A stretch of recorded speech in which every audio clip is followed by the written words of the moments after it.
गाईस, तर माझी स्टोरी बघून तुम्हाला माहीत पडलंच असेल की मी कुठं चालले. तर आम्ही निघालो शिर्डीला जायला. संडे रात्री 10:55ची आमची बस होती. अविनाश आणि मी बसमध्ये बसून निघालो शिर्डीला जायला.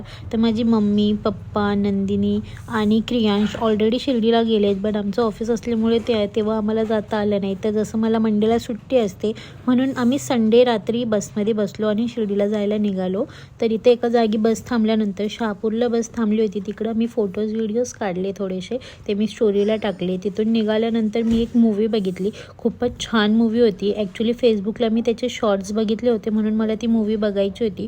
तुम्हीसुद्धा ही मूवी नक्की बघा. या मूवीचं नाव आहे लक्की भास्कर. जर तुम्हाला याची लिंक वगैरे पाहिजे असेल तर मला कमेंटमध्ये सांगा, मी त्याची लिंक देईल तुम्हाला आणि ती मूवी नक्की बघा.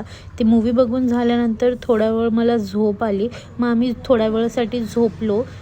झोपून उठल्यानंतर बरोबर 6 वाजता आम्ही शिर्डीत पोचलो. आणि शिर्डीमध्ये आल्यानंतर हे सगळे साईबाबाच्या नावाचे हॉटेल्स बघितल्यावर आपल्याला समजतं की आपण शिर्डीत आलो आहे.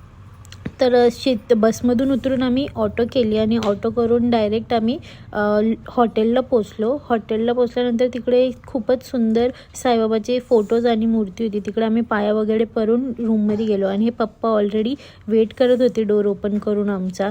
आणि नंदिनी आणि मम्मी इथं झोपलेत आणि क्रियांशसुद्धा झोपला आहे. तो सकाळी बघून आम्हाला फुल शॉक होणार आहे. आणि आता उद्याचे व्लॉग्स बघण्यासाठी तुम्ही मला नक्की कमेंट करून सांगा. Thanks for watching. बाय.